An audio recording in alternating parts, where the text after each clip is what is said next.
What's up, everybody? Welcome back to another episode of Dream Chasers Ground Zero. Today we have with us Alina Clough. Alina, would you just mind sharing with us the story of your personal ground zero moment and some of the things that you've learned along the way to help you get to where you are now? Yeah, of course. So I was doing my bachelor's in international politics and definitely thought that the core of my career was going to be working abroad, things like that, to the point where I even left college right in the middle of it after sophomore year and took a job in Germany, stayed over there for a year, worked in think tanks, volunteered in refugee shelters, and kind of at the end of it started realizing, oh my gosh, I don't want to do this at all.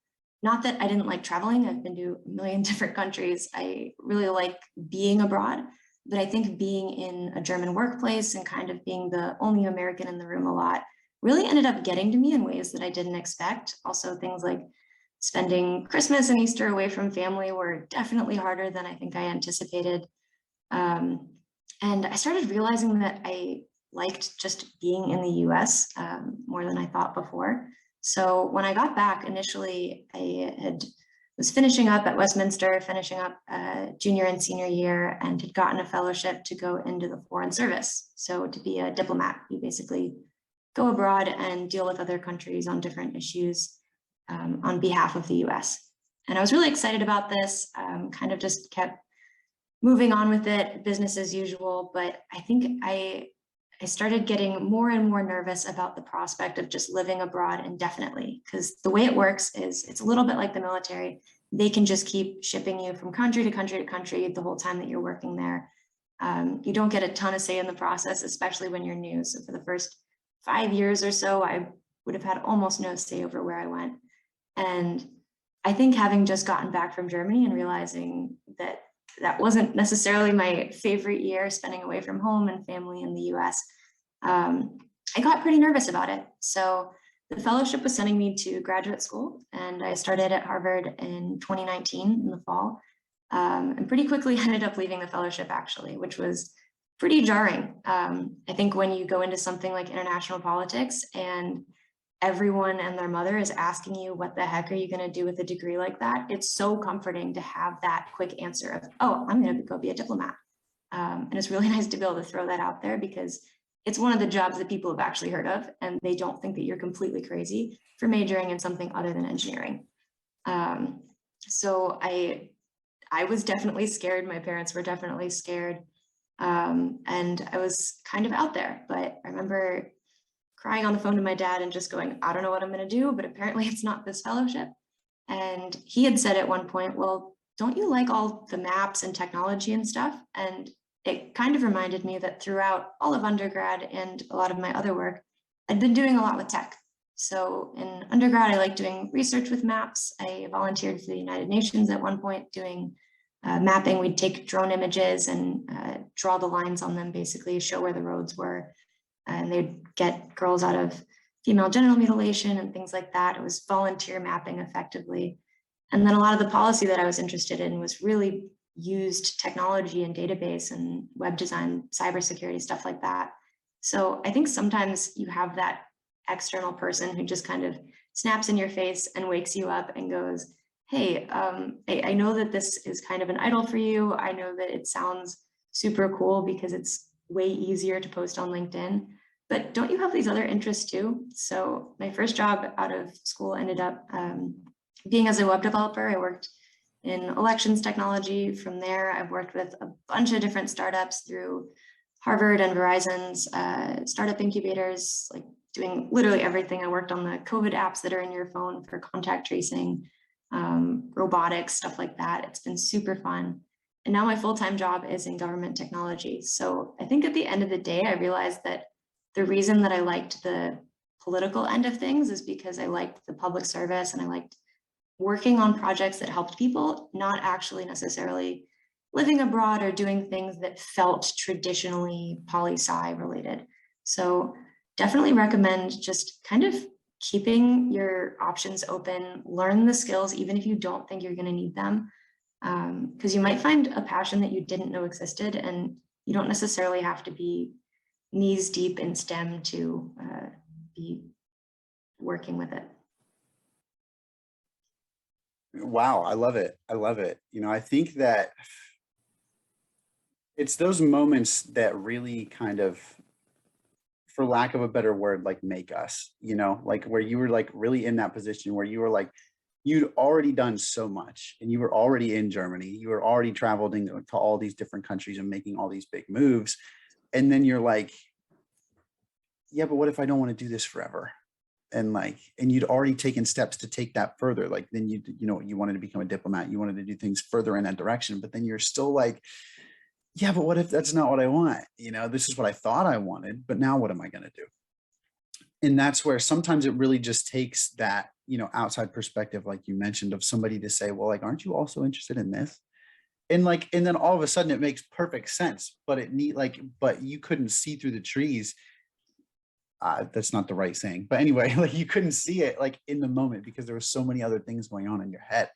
And it's just crazy, like how stuff like that happens sometimes. And just getting that little bit of outside perspective can really shed some light on what it is that you want to pursue. And obviously that's worked for you since then. So I love that as well. How were you able to at first kind of, I don't know if I want to say right out of school because you had kind of left during school, but like during that time, like how were you able to kind of like accept that travel, being away from family, like for a college student maybe set to graduate here in May that might have to relocate for a job? How were you sort of able to, overcome that and like accept the responsibility anyway? I'm not going to say it wasn't hard. And I think having moved a couple of times, living on my own in a couple different cities, the first night in the apartment when the futon isn't totally put together and you're sitting on your floor with the stupid Allen wrench and it's not working, everyone feels super lonely.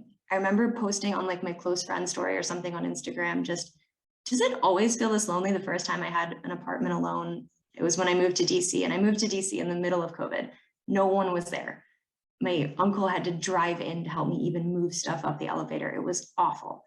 And somebody that I don't even talk to very often messaged me and went, yeah, no, it feels that way literally for everyone, literally every time. And I think I had always seen people move to different cities and they just immediately had this super vibrant social life and they knew where they were going and they didn't have to pull out Google Maps all the time. Um, and I don't think it actually is that way for anyone. It just looks easier than it is. But leaving home, leaving even Pittsburgh, I grew up in Buffalo, but leaving Pittsburgh and Westminster area is the biggest life hack ever, even if you only do it for a couple years, because it kind of teaches you as you're grounding yourself and whatnot, the kind of person that you are when nobody else has influence over it. I think as far as concrete tips, finding some sort of like hobby or group that you can get involved with. In DC, I got involved with a like conservation group, and that kind of became my friend group. If you're religious, please find a church, like make that the first thing you do, because you're always going to be able to have a community that way. Join a running club or something. I mean, these things sound super hokey until you meet your best friends in them, and then suddenly they're like your complete crutch and you don't even have a night to yourself during the week. It really combats the loneliness. And I don't know, I guess for me, it was definitely a hurdle of just, it seemed so impossible thinking about how much rent would be and thinking about how the heck do you rent a U-Haul? Like I've never done some of these things before. Moving from DC to Boston, the back of the U-Haul broke and half my stuff flew out on the freeway. And I didn't realize it for miles and miles and miles until somebody flagged me down. And I just pulled over and bawled my eyes out because I was moving my entire life. I lost insurance paperwork and prescriptions and like all of my toiletries.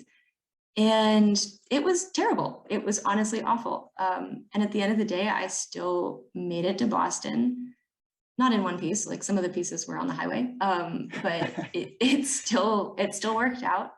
And it's a great party story now, even though I will never get that backpack back. So I don't know. I mean, but those things happen when you're at home too. And they can either happen when you're at home or they can happen when you're moving places and seeing new things. And I don't know, I think for most of us, especially when you're young, you're probably not married, probably don't have kids, things like that. Why the heck not? I mean, at least I didn't leave the door open when I had people in the back of the van. That would have been awful.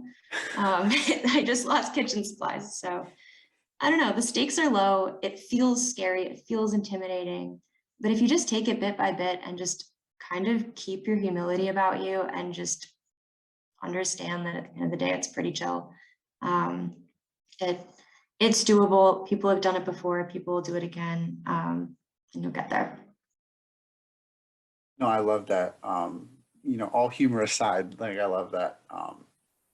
What would you say to somebody who's kind of like coming out of like a quote unquote ground zero moment right now that, like maybe they have to relocate or maybe they've, like left a sports team or something like that where they don't really feel like they have a group right now. And I know you mentioned kind of like putting yourself out there and finding groups of like-minded people that are into similar things.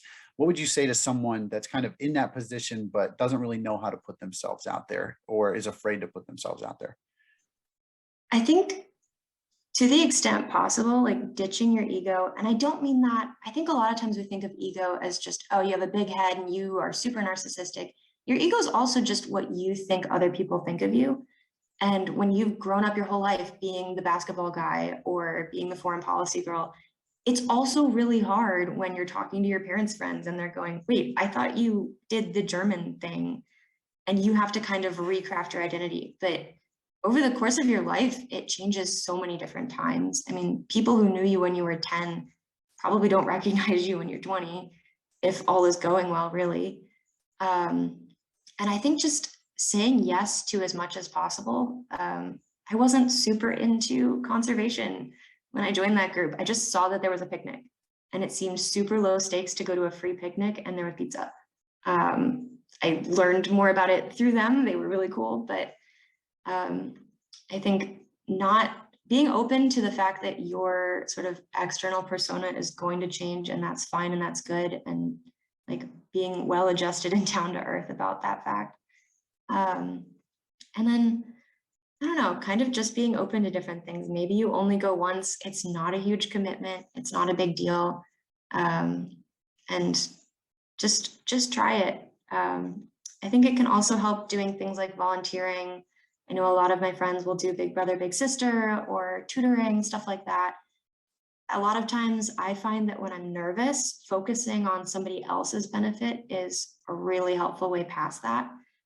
Just kind of past the mental block. It's like, okay, I'm not showing up tonight for myself or to make friends. I'm showing up tonight to tutor this little kid. And that's been, I think, also a really helpful way to kind of get past the awkwardness or the like social barriers. Yeah, absolutely. I love that. I feel like one of the ways that I've kind of been able to wrap my head around like these like ground zero moments situations is like that, like whatever you went through may have broken your heart, but more often than not, it opens your eyes. And I know that happened in my situation specifically. Like Bruce Lee has a quote that says, "The pain will leave you once it's done teaching you." And I feel like that is something that definitely happened to me. And I feel like somebody out there can relate to. But like everybody kind of had to go through some nasty stuff to get to where they are right now.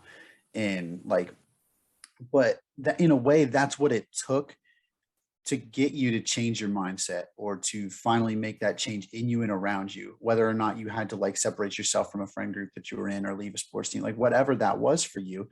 I know I saw another quote this morning that said, the process of growing and really making ourselves free is just simply identifying the things that don't really exist and only existed in our minds to begin with. That's where like one of the things we were just talking about was like what your parents' friends think or what you think other people think of you. Like I think that one rings very true with that as well. And I just thought it was so powerful because I mean, obviously a lot of us have faced environmental changes during these quote unquote ground zero moments where like, whether we have to relocate or whether something goes on around us, like the death of a family member or something like that. But there's also a lot of us that have faced internal moments where our biggest enemy was us, and where, and those of us that have gone through that specific scenario know that it's obviously no fun fighting an enemy that looks and sounds just like you, or being attacked in your own voice. Like those of us that deal with any of those like know that's obviously a rough go as well. But like what like that quote hit me was that just we have to be able to recognize like when false beliefs are being planted, whether by society or through some form of internal manufacturing, whether it's something that we're making up in our own head or it's something that somebody else is imposing on you. And I feel like once you're able to identify those things like as they're happening, whether that be like thoughts, emotions, feelings, whatever, then you hold the power.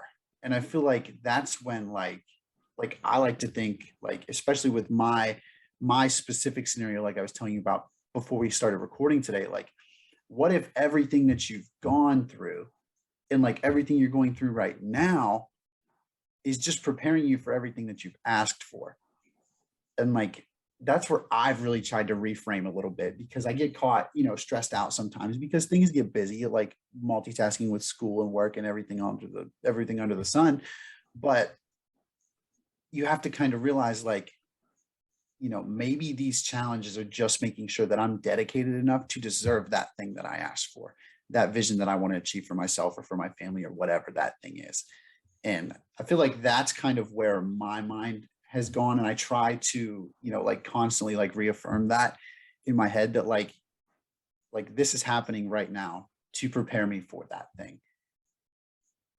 Yeah, no, definitely. And I think one of the best exercises I've seen for getting at those little lies that we tell ourselves or the ways that we're standing in our own ways.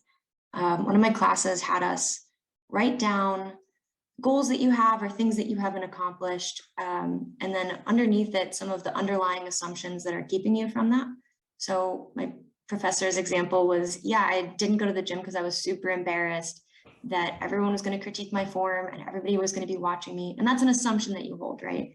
Could be a true assumption, could be a false assumption. Odds are like it's probably not as true as you think it is. And he said the best thing that happened to him was he was like sitting on the bench, went over backwards and knocked the wind out of himself, and no one even looked at him. And he's like, if no one looks at me when I mess up that badly, clearly that was a false assumption. Or just, I don't know, I think we think about this even just on a daily basis. It's really easy to fall into the trap that people think about you as much as you think about yourself. And I remember going to high school in like sophomore year or something and going, Mom, I can't wear that. I wore it last week. And she said, tell me any outfit one of your classmates was wearing last week. And I couldn't, because no one thinks about you as much as it's just natural. Obviously, we're each the center of our own universe, but it's just kind of a natural assumption that comes with it. But I think trying to figure out which assumptions you have that are underlying those things can be really helpful at getting to the root of the problem, whether that's self-consciousness or anxiety or feeling like you don't have the skills when maybe you do. I think it can be helpful just to map them directly and call it out. So definitely a cool exercise, especially when you're trying to figure out why you haven't been able to crack a certain egg. Yeah, absolutely. I feel like one of the ways I relate to that is like when I tell people that are interested in getting into like podcasting or content creation or something like that, where you kind of have to put yourself out there like in video form. Like my first interview was horrendous. And like I've talked about it on here a couple different times, but like it was bad. Anyway, but like what I tell people, like one of the secret powers is like when you're first getting started, like everybody's kind of like, because like when you're getting started in content, it's a hard, like, I'm trying to think of the right wording for it, but like you're worried about the fact that nobody is watching, but you're also worried about the fact that everybody is watching. And like that's kind of what I was trying to describe there. But what I mean, like the way I kind of look at it now is that like the true power is in the fact that nobody is watching. Because right now in these first initial conversations, whether you're recording or not, you get to kind of grease out all of those bad habits and just fine tune your craft. And then eventually, like, obviously, the more repetitive, the more consistent you are with it, you're going to get better at it. And then eventually traffic starts to pick up. And a lot of people won't go all the way back and watch episode 1 to completely where you are. I mean, I can say that when I start tuning into podcasts, I don't go all the way back to the beginning, especially depending on how consistently they're posting. If they're daily, you're never going to make it. Anyway, not the point. I digress. But what I've found, as I said, is that the power is in that nobody is watching. So like right now, I can mess up as many times as I want, and nobody's really going to know. Maybe like two random people that might watch it on YouTube or something, but like nobody's going to know because nobody's really watching it right now. And yeah, in a way, like that kind of stinks because you're not necessarily getting growth. You're not necessarily developing much traction, but you're getting better at what you're doing. You're building confidence. And that's where I feel like the true power is, especially for me as well, because like now I've done this for over a year and now I feel that I've gotten way better at it and nobody was watching the whole time. So now, like, yeah, I've missed out on essentially pushing this and promoting it for an entire year as I should have been. But now I feel so much more confident in what I'm doing. And I feel like I'm so much better at what I'm doing that now I feel like now I need to get eyes to it because I believe in what I'm posting. I believe in what I'm doing and in what I'm saying. And that's where like that year for me was extremely beneficial. And the fact that nobody was watching, I feel like helped me because I could just throw everything out there and basically know nobody was ever going to see it. But in every single one of those conversations, I was able to learn something and I was able to get better at what I was doing and having that conversation. So I knew that was kind of like a long-winded response, but like that's the way I was able to, relate to that specific assumption that you were mentioning. No, absolutely. I think that's a really good suggestion, especially for things that involve putting yourself out there.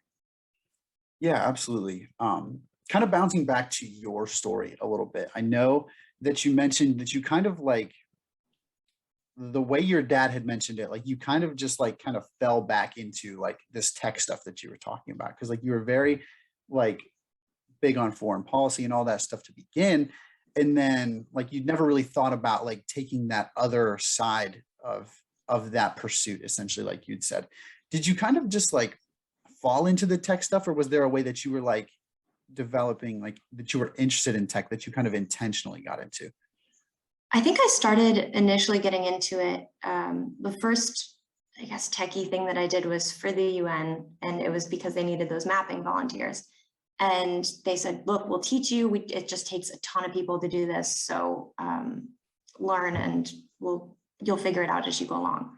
I think from there, I kept realizing that, especially with nonprofit work or government work, the work that needed to be done oftentimes was from skill sets that weren't the people that were going into those spaces. So you'll have people who do international studies and they really want to work for some nonprofit, but that nonprofit really needs the tech skills. And so I've always heard, go where you're rare. And I think sometimes that can mean that you go into a field you didn't expect to, but it could also mean that you make yourself more rare by picking up skills that people in that area generally don't have. And that can go in any number of directions. But after that, I kind of just had, honestly, interest in it. And so I would tinker around with maps, took some GIS courses, took the web development courses, stuff like that. And then my first interview for that job out of college, which I was in about a year before going to my master's, they had told me they were interviewing for a computer designer. So in my head, I thought, okay, I've done logos and stuff and social media, that's fine. I get into the interview and the guy goes, well, what languages do you know? I said, English and German. And he goes, coding languages, sweetheart. And I went, I'm so sorry. None, actually, really, like none. And this was during my junior year of college because I was going to do it for internship and then finish early a little bit. And he didn't say like, have a good day or you should leave now. He was kind of hemming and hawing. And so I immediately just blurted out, I'm like, but I'm good at learning stuff. And he said, are you? And I was like, oh, yeah, I am actually. I'm good at learning stuff. And he said, cool, take the course. Because you wouldn't be starting for 3 more months, like go learn web development and get back to me. And he said, the job's yours. And I'm just sitting here thinking, oh my gosh, I am in way over my head. But at the time I was waitressing. I mean, I was doing on-campus Starbucks, like all I was thinking was, at least this is a desk job, probably with air conditioning. The bar was so low. And I got to learn something. And so I showed up on the first day and kind of told them like, look, I understand most of it and I can Google the rest of it. And he goes, that's good enough. Here's your desk. It was local government, so it was paid way less than most people with actual computer science degrees would ever want to settle for. But I was going where I was rare and I was willing to pick up those extra skills. I think a lot of times I see people, they declare a major and they just decide that they can't do anything outside of what their dream job is their whole life. And for better or for worse, like I did a banking internship, I did finance stuff. I hated some of it, honestly. It was the most boring thing ever. But they were extra skills you don't know when they're going to come in handy along the way. And especially if you have like an inch deep of knowledge in some of that stuff, you can go a mile deep later if you have to. And you can tell somebody, look, I get the basics, I can upskill, I can figure this out if I have to. I've done that in job interviews since and gone, I don't know that software, but I know something really similar to it and I can figure it out. I think the biggest curse is like waiting on that dream job when you're graduating. It's like they say with voting, like it's not Uber, it's public transportation. You're trying to take what gets you closer. It's probably not going to be door to door. Outside of really rare cases, I don't know anybody who leaps right into their dream job. And honestly, over the course of your career, that you'll probably have a million different types of dream jobs, or maybe one's great with work-life balance and the other one's great with other things. But yeah, the tech just kind of kept growing.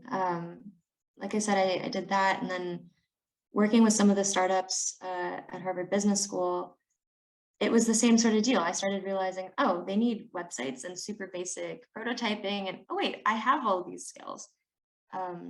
A little ways into it, I started learning that it was called UI UX design, which wasn't a term I'd ever heard before. And someone introduced me as, oh yeah, this is my UI UX designer. And I went, oh, I suppose I am. Let me Google that when I get home. And I started getting paid for it or getting equity, like shares of the startups. It was a huge mistake when I started off. Somebody asked if I wanted equity in their company or just cash. And I thought, well, I don't know what equity is. Cash sounds lovely. Went home, Googled it, realized that I really should have chosen equity. So spend a little bit of time on Investopedia if you start in the startup space. But you get burned, and that's not a definition I will ever forget ever again. And I don't know, just say yes to things. Be curious. Like I truly think that learning is the ultimate skill, and the more that you can flex that in a million different ways, even if you think that it's useless and you'll never like it again, the better.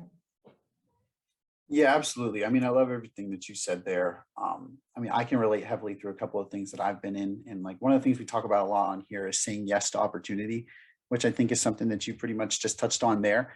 I mean, and just like, I mean, a lot of it kind of comes back to being willing to put yourself out there. Like you put yourself in that position, and then like it leads to another, and it leads to another, and it leads to another. Like you never know where that's going to go or what experience you're going to get and where that could take you. Like I can personally vouch for that as well. I mean, like in getting connected to an alumni here, like that I was essentially just trying to kind of build my network because my professor said that I need to, like has led me down a path of one, starting a podcast and meeting, numerous people that I never would have had the chance to meet before, and working with some really highly successful people that I never would have had a chance to work with before. But it's because I put myself out there in the first place. And then that led me to another thing and another thing. And you know what I mean? The snowball is still growing. And that's where like I try to tell people all the time, like, just don't be afraid, you know what I mean, to put yourself out there and in that moment. And even like you said, like you essentially walked into that job interview knowing nothing, but you told them you were willing to learn. And that's all that they were looking for. They just wanted somebody that was willing to come in and like at least put their best foot forward on that thing. And that worked out for you. And obviously you've learned that, and then you've been able to apply that since then.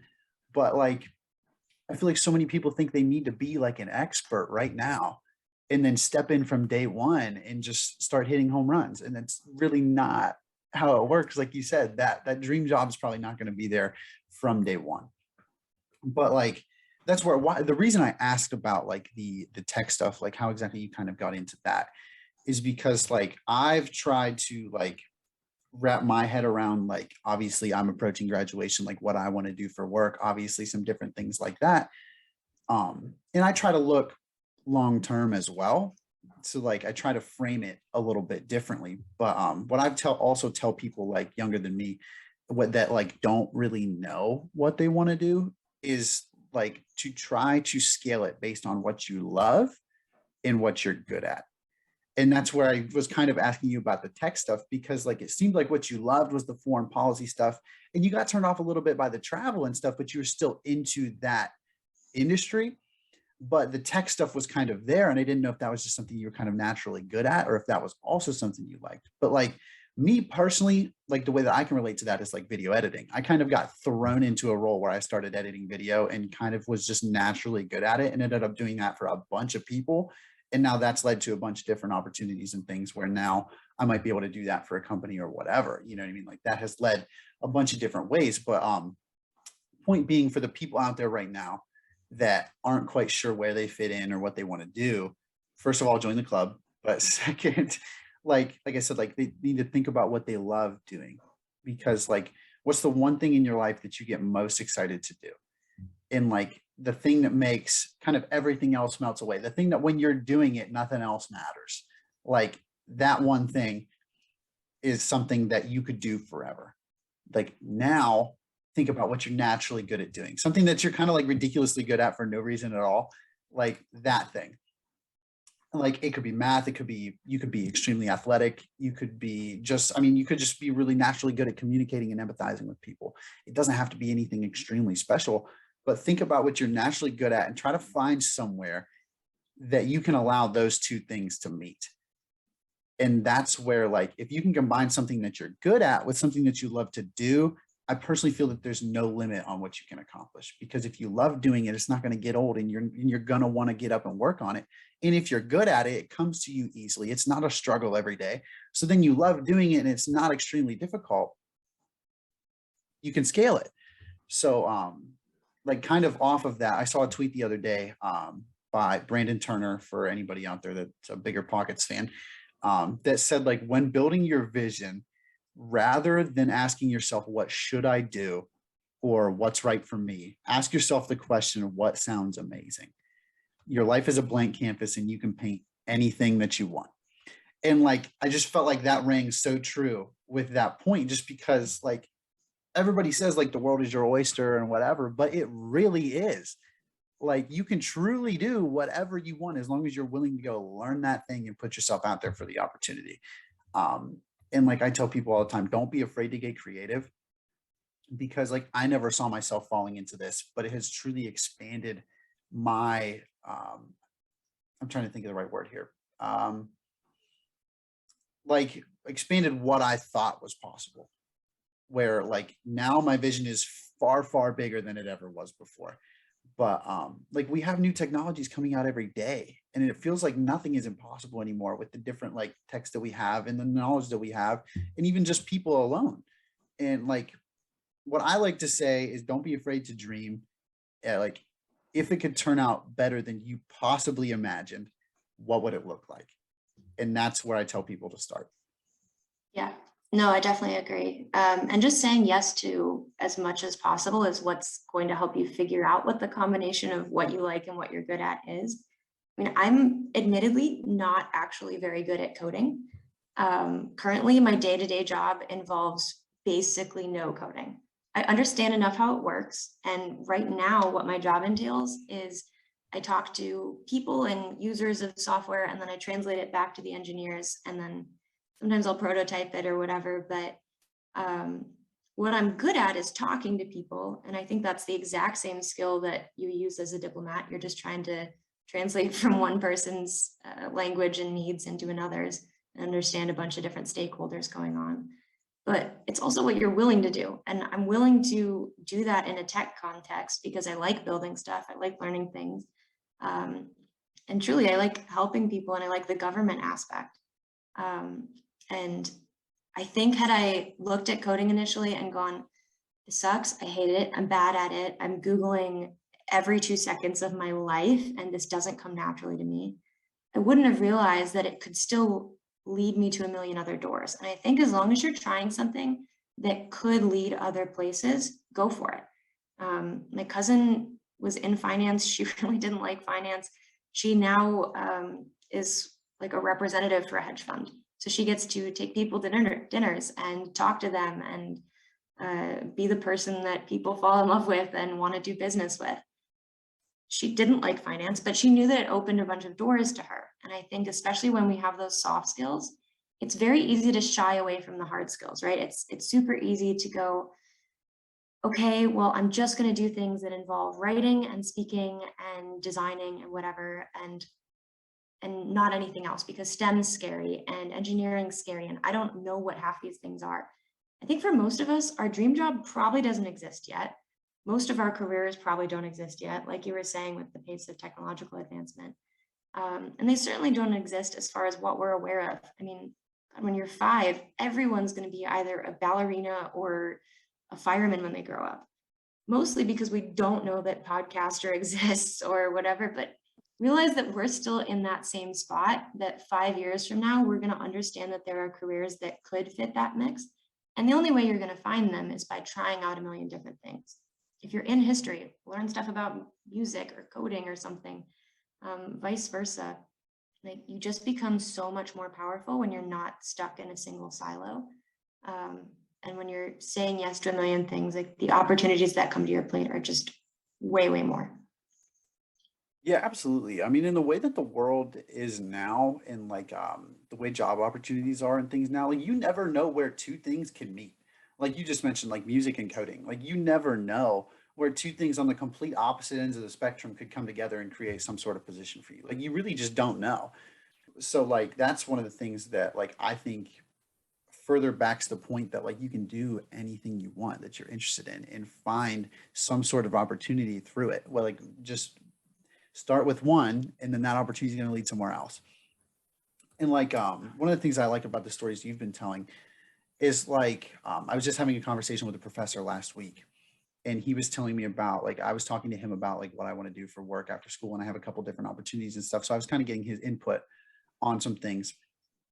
And I more or less just asked him like about his experience through like his first job out of school and different things like that, and he more or less told me that coming out of school, he had a crappy job with crappy pay, with a crappy boss, with crappy benefits, and the like.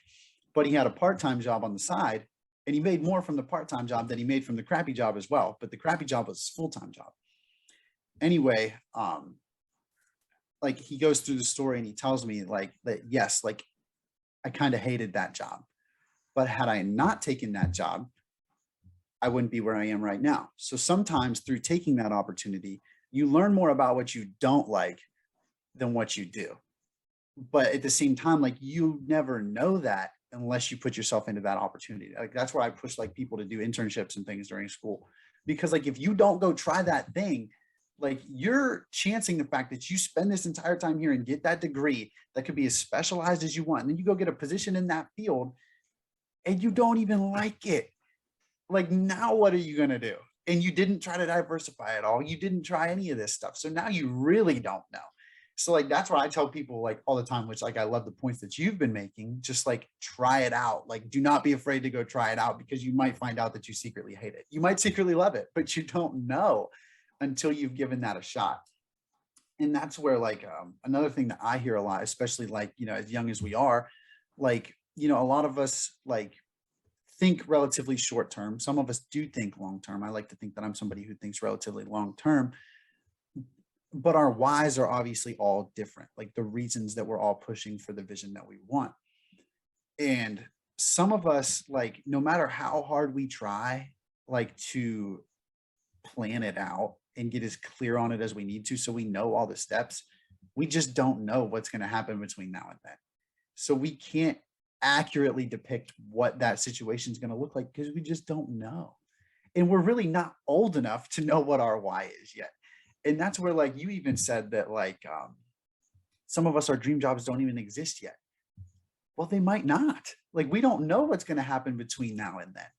And like everything changes so fast now that like we just can't truly say like this is where I'm going to be in 10 years. Like you can't.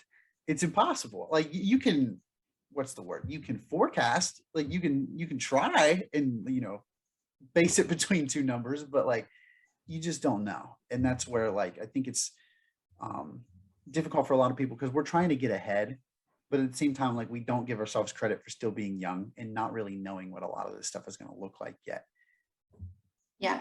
A good friend of mine explained the short-term versus long-term planning as far as like, you can know what kind of color you want your life to be, but you probably don't know the shape. And as long as you're making decisions that are within that really broad realm of, I know that I like helping people, or I know that I want to have family values, or be close to my friends, or create community, whatever the color of your life is, as long as the decisions that you're making are in that, but you're never going to be able to predict what your LinkedIn will look like 5 years from now, if that company even exists. I mean, who knows? Like, I think it's, when we think of long-term planning, we often think of, so I'll spend 2 years in entry level, and then I'll move up to mid, and then I'll do this and this and this. I will get my 401k and the house and the car, and everything will fit perfectly. And we think in like time chunks rather than the color of your life, which can literally take any shape. I think especially with COVID and remote work and things, now my job is totally remote. I am DC based, or I will be, because that's where the agencies that I serve are. But realistically, I'm trying to keep an open mind about moving wherever. My aunt is in a very similar job. She moved up to the middle of Colorado because she said, I want to be next to a ski slope. She knew that the color of her life, she likes being outdoors, she likes wildlife photography, things like that. But I don't think she could have accurately predicted moving out there. She never would have thought she could get a job out there. But I don't know, I think man plans, God laughs. Like, I think things will change so quickly that I was a huge micromanager and really type A coming into college. I planned out my first like 3 weeks of outfits, I think, in an Excel spreadsheet. I'm totally outing myself here. Like, it was weird. I don't think that worked past the second day because like it rained or something and I couldn't wear the flats I wanted to. And in my head, I'm just going, oh my gosh, the plan is ruined. My laundry schedule that I also planned out is ruined. Everything is over.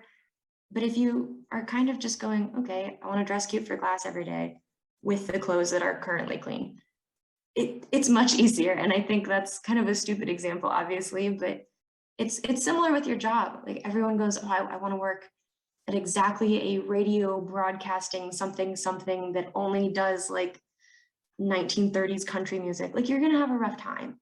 If you generally want to be in a certain space, it'll be a lot easier, and I think much more enjoyable, because then you can just keep your options open and you can take the one that's 10 times better that you never considered.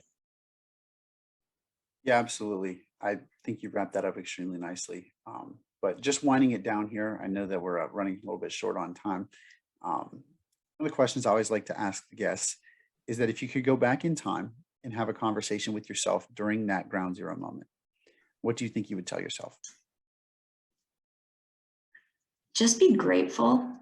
I think had I never left that fellowship, I would be in a very different point now, and I don't think that I'd be nearly as happy. I think just put your ego aside, roll with it, have fun, and you have no idea how grateful you're going to be for this moment. Sometimes we lose things that are very good to lose. But No, I love that. And I mean, and just touching back on some of the things we've mentioned today already, just that, like, as long as you're kind of taking an opportunity, like, you're going to learn from it one way or another. So there's really no wrong decision. This is something that I like literally struggling with right now with different job opportunities arising and things with graduation here in a month. But like, there's really no wrong decision. So like, one of the ways that makes it a lot more difficult to make decisions sometimes, depending on the way that you are.